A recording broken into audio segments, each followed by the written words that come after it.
ಈ ಮಧ್ಯೆ ಮತ್ತೊಂದು ಬ್ರೇಕಿಂಗ್ ಅಪ್ಡೇಟ್ ಲಭ್ಯ ಆಗ್ತಾ ಇದೆ. ಇವತ್ತು ಮಧ್ಯಾಹ್ನ ಉಪಮುಖ್ಯಮಂತ್ರಿ ಡಿ.ಕೆ. ಶಿವಕುಮಾರ್ ದೆಹಲಿಗೆ ತೆರಳುವಂತ ಸಾಧ್ಯತೆ ಇದೆ ಅನ್ನೋ ಮಾಹಿತಿ. ಖಾಸಗಿ ಕಾರ್ಯಕ್ರಮವೊಂದರಲ್ಲಿ ಭಾಗಿಯಾಗೋದಕ್ಕೆ ಡಿಸಿಎಂ ಡಿ.ಕೆ. ಶಿವಕುಮಾರ್ ದೆಹಲಿಗೆ ತೆರಳುತ್ತಾರೆ ಮಧ್ಯಾಹ್ನ 3 ಗಂಟೆಗೆ. ಅಲ್ಲಿ ವರಿಷ್ಠರನ್ನ ಭೇಟಿಯಾಗುವಂತ ಸಾಧ್ಯತೆ ಇದೆ ಅನ್ನೋ ಡೀಟೇಲ್ ಕೂಡ ಸಿಗ್ತಾ ಇದೆ. ಇವತ್ತು ಮಧ್ಯಾಹ್ನ ಖಾಸಗಿ ಕಾರ್ಯಕ್ರಮವೊಂದರಲ್ಲಿ ಭಾಗಿಯಾಗೋದಕ್ಕೆ ಡಿ.ಕೆ. ಶಿವಕುಮಾರ್ ದೆಹಲಿ ವಿಮಾನ ಹತ್ತುತ್ತಾ ಇದ್ದಾರೆ. ದೆಹಲಿಗೆ ಹೋದವರು ಅಲ್ಲಿ ವರಿಷ್ಠರನ್ನ ಕೂಡ ಭೇಟಿಯಾಗಬಹುದು ಅನ್ನುವಂತ ಸಾಧ್ಯತೆ ಇದೆ. ಹೆಚ್ಚಿನ ಡೀಟೇಲ್ ನೀಡೋದಕ್ಕೆ ನಮ್ಮ ಪ್ರತಿನಿಧಿ ಮಾರುತೇಶ್ ಫೋನ್ ಸಂಪರ್ಕದಲ್ಲಿ. ಮಾರುತೇಶ್, ಖಾಸಗಿ ಕಾರ್ಯಕ್ರಮಕ್ಕಷ್ಟೇ ಸೀಮಿತನಾ ಅಥವಾ ಪ್ರಯತ್ನ ಇದೆಯಾ ಪ್ರಮುಖರನ್ನ ಭೇಟಿಯಾಗೋದಕ್ಕೆ?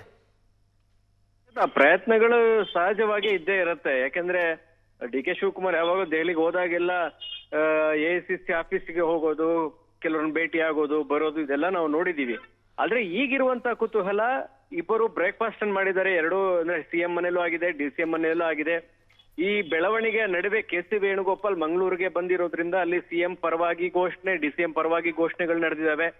ಈ ಎಲ್ಲ ಬೆಳವಣಿಗೆಗಳಾದ್ಮೇಲೆ ದೆಹಲಿಗೆ ಹೋಗ್ತಾ ಇರೋದ್ರಿಂದ ಸಹಜವಾದಂತ ಕುತೂಹಲ ಇದ್ದೇ ಇದೆ. ಡಿ.ಕೆ. ಶಿವಕುಮಾರ್ ಕೇವಲ ಒಂದು ಖಾಸಗಿ ಕಾರ್ಯಕ್ರಮಕ್ಕಾಗಿ ಹೋಗಿ ಬರ್ತಾರಾ ಅಥವಾ ಹೈಕಮಾಂಡ್ ನಾಯಕರ ಭೇಟಿಗೆ ಏನಾದ್ರು ಸಮಯ ತೆಗೆದುಕೊಂಡು ಅಟೆಂಪ್ಟ್ ಮಾಡ್ತಾರಾ ಅನ್ನೋದ್ರ ಬಗ್ಗೆ ಕುತೂಹಲಗಳಂತೂ ಉಳಿದಿದ್ದಾವೆ. ಮಧ್ಯಾಹ್ನ 3 ಗಂಟೆಗೆ ಫ್ಲೈಟ್ ಕೂಡ ಬುಕ್ ಆಗಿದೆ.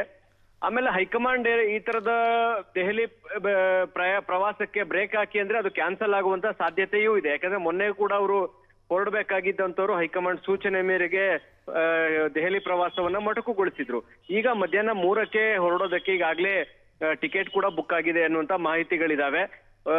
ವಕೀಲರೊಬ್ಬರ ಫ್ಯಾಮಿಲಿಯ ಮದುವೆಯ ಕಾರ್ಯಕ್ರಮಕ್ಕೆ ಅವರು ದೆಹಲಿಗೆ ತೆರಳ್ತಾ ಇದ್ದಾರೆ. ಇದರ ಹೊರತಾಗಿ ಹೈಕಮಾಂಡ್ ನಾಯಕರನ್ನ ಭೇಟಿ ಆಗ್ತಾರಾ ಇಲ್ಲ ಅನ್ನೋದ್ರ ಬಗ್ಗೆ ಬಹಳ ಪ್ರಶ್ನೆಗಳು ಉಳಿದಿದ್ದಾವೆ. ಆದ್ರೆ ಅವರಿಗೆ ಆಪ್ತರು ಸಲಹೆ ಕೊಟ್ಟಿರೋದನ್ನ ನೋಡಿದ್ರೆ ಹೈಕಮಾಂಡ್ ಕರೆಯುವ ತನಕ ನೀವು ಹೈಕಮಾಂಡ್ ನ ಭೇಟಿಗೆ ಪ್ರಯತ್ನ ಮಾಡಬೇಡಿ ಅನ್ನುವಂತ ಸೂಚನೆಯನ್ನ ಕೊಟ್ಟಿದ್ದಾರೆ. ಯಾಕಂದ್ರೆ ಹೈಕಮಾಂಡ್ ನಾಯಕರು ನಿರ್ದೇಶನ ಕೊಟ್ಟಿದ್ದಾರೆ, ನಾವು ಇದನ್ನ ಸೂಕ್ತ ಸಂದರ್ಭದಲ್ಲಿ ತೀರ್ಮಾನ ಮಾಡ್ತೀವಿ ಅಂತ.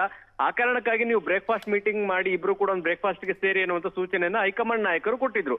ಹೀಗಾಗಿ ಹೈಕಮಾಂಡ್ ಕರೆಯುವ ತನಕ, ಅಲ್ಲಿಂದ ಬುಲಾವ್ ಬರುವ ತನಕ ನೀವು ಹೈಕಮಾಂಡ್ ನಾಯಕರನ್ನ ಭೇಟಿ ಆಗ್ಬೇಡಿ ಅನ್ನುವಂತ ಸಲಹೆಯನ್ನೇ ಡಿ.ಕೆ. ಶಿವಕುಮಾರ್ ಆಪ್ತರು ಡಿ.ಕೆ. ಶಿವಕುಮಾರ್ ಅವರಿಗೆ ಕೊಟ್ಟಿದ್ದಾರೆ. ಹಾಗಾಗಿ ಈ ಭೇಟಿ ಕೇವಲ ಖಾಸಗಿ ಕಾರ್ಯಕ್ರಮಕ್ಕೆ ಮಾತ್ರ ಸೀಮಿತ ಆಗತ್ತೆ ಅನ್ನುವಂತ ಚರ್ಚೆಗಳಿದಾವೆ. ಗೊತ್ತಿಲ್ಲ, ದೆಹಲಿಗೆ ಹೋದ್ಮೇಲೆ ಡಿ.ಕೆ. ಶಿವಕುಮಾರ್ ತಮ್ಮ ಮನಸ್ಸನ್ನು ಚೇಂಜ್ ಮಾಡ್ಕೊಂಡು ಯಾರನ್ನಾರು ಪ್ರಯತ್ನ ಮಾಡಿದ್ರು ಅದು ಕೂಡ ನಡೆಯುವಂತ ಸಾಧ್ಯತೆಗಳಿದಾವೆ. ರಕ್ಷತ್, ಥ್ಯಾಂಕ್ ಯು ಮಾರುತೇಶ್ ಮಾಹಿತಿಗೆ.